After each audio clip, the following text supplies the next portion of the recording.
সালমান আল ফারিসি রাদিয়াল্লাহু আনহু উনি আরব মানুষ ছিলেন না, নন আরব ছিলেন, পার্সিয়ান, ফার্সিতে কথা বলতেন, মানে ইরান থেকে এসেছিলেন। উনি প্রথমে অগ্নি উপাসক ছিলেন। কি ছিলেন? অর্থাৎ ওই যে জরাথুষ্ট যারা আগুন দেখলে এরা পূজা করে, আগুনের পূজা যারা করে, জরস্ট্রেনিয়ান, এই ধর্মে বিশ্বাসী ছিলেন। আগুনের পূজা করতেন ইরানে। তিনিও আগুনের পূজা করে, তার বাবাও আগুনের পূজা করে। তো একদিন বাবা একটা কাজে পাঠিয়েছে, ওই কাজ করতে যেয়ে সে খ্রিস্টানদের গির্জা ক্রস করতেছিল। ছোট মানুষ গির্জা ক্রস করতে যেয়ে দেখে খ্রিস্টানরা কেমন যেন আলাদা ইবাদত করে, নামাজ পড়ে। এটা দেখে খুব ভালো লাগছে, তার খুব ভালো লাগছে। বাড়িতে এসে বাবারে বলে, বাবা আমি দেখলাম যে খ্রিস্টানরা তাদের চার্চে গির্জায় নামাজ পড়ে, এটা তো অনেক সুন্দর, আমরা যে আগুনের সামনে যা করি এটার চেয়ে ওইটা সুন্দর। বাবা বলে, খাইছে, ছেলে তো আমার শেষ হয়ে যাবে। তো বলতেছে, না না বাবা, আমরা যে আগুনের উপাসনা করি এটাই ভালো।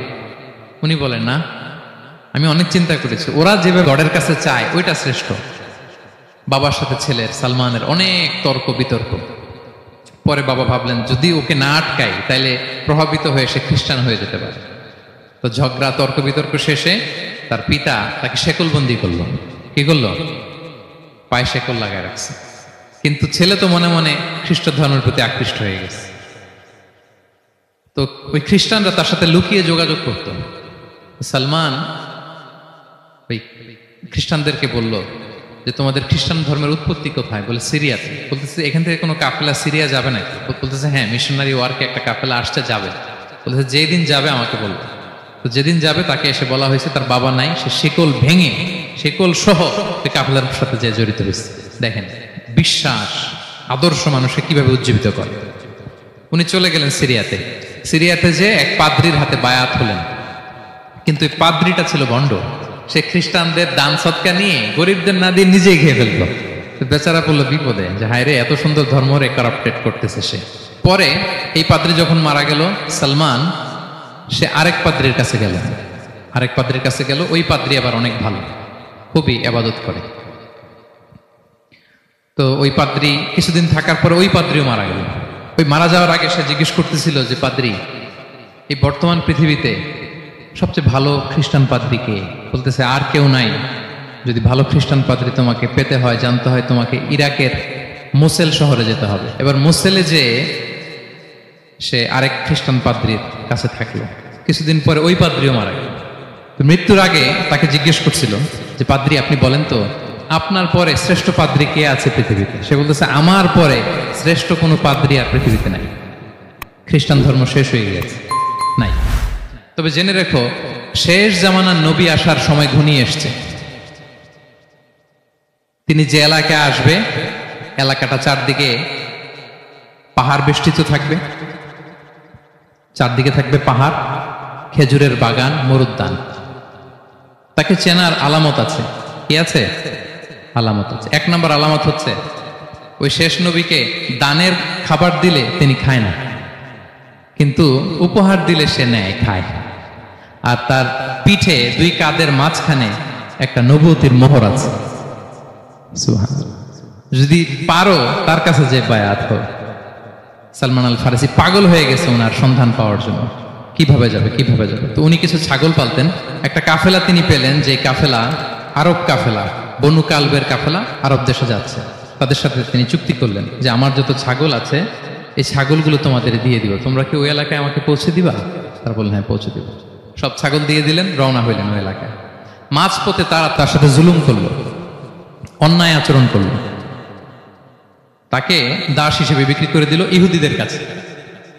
ওয়াদি আল কোরা নামে একটা জায়গা আছে, ওখানকার এক ইহুদির কাছে বিক্রি করে দিল।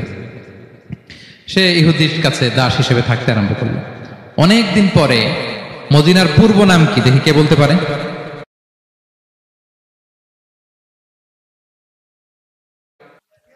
হ্যাঁ, মাশাআল্লাহ। তো মদিনার পূর্ব নাম হচ্ছে ইয়াসরিব। তো ইয়াসরিবের এক ইহুদি, বনু কুরাইজার ইহুদি, সে আসছে ওয়াদি আল কোরাতে তার কাজিনের কাছে। এসে দেখে নতুন এক দাস পাইছে, বলছে, আমি কিনবো, তুমি কিনতে চাও? তার কাছে বিক্রি করে দিল।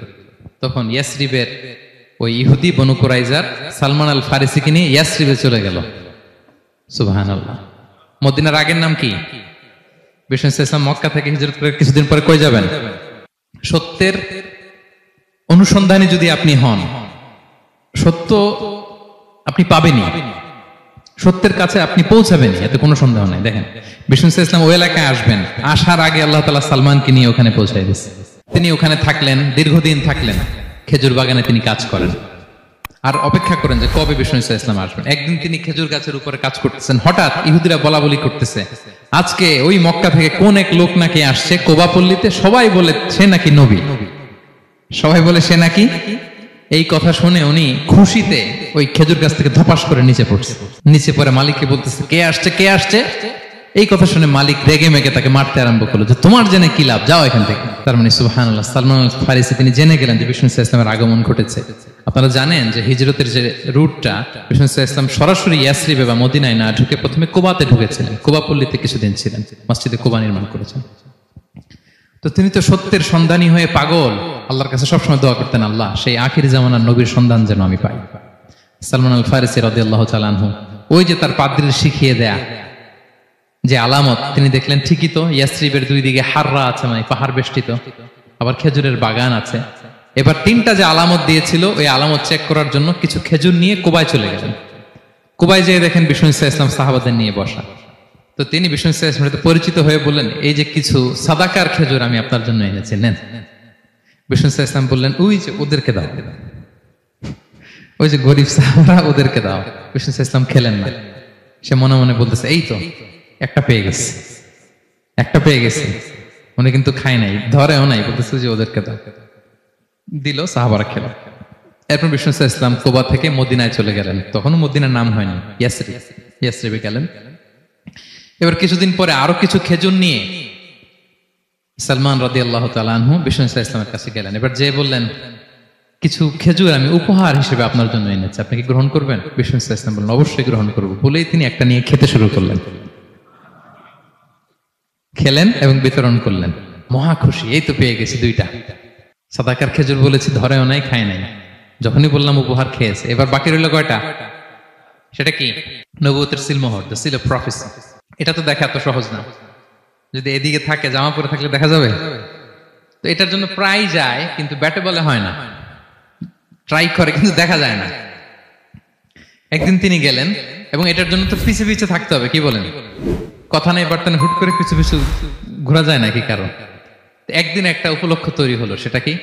বিষ্ণু ইসলাম এক সাহাবী মারা গেলেন বাকিউল গারকাদে, মানে যেটাকে আমরা জান্নাতুল বাকি বলি, ওই কবরস্থানে ওই লাশ নিয়ে যাচ্ছে, সবার সাথে সাথে বিষ্ণু ইসলামও যাচ্ছে।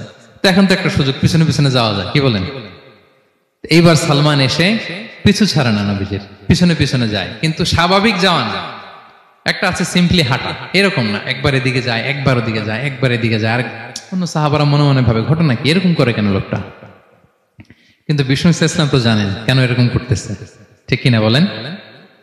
বিষ্ণু ইসলাম সেদিন দুইটা চাদর পরেছিলেন, একটা নিচে আর একটা উপরে, নিচে লুঙ্গি আর একটা চাদরটা দিয়ে গা ঢেকেছিলেন। বিষ্ণু ইসলাম ইচ্ছে করে পিঠের চাদরটা একটু নিচের দিকে নামালেন, যাতে করে সে যেটা খুঁজতেছে ওটা দেখে ফেলে।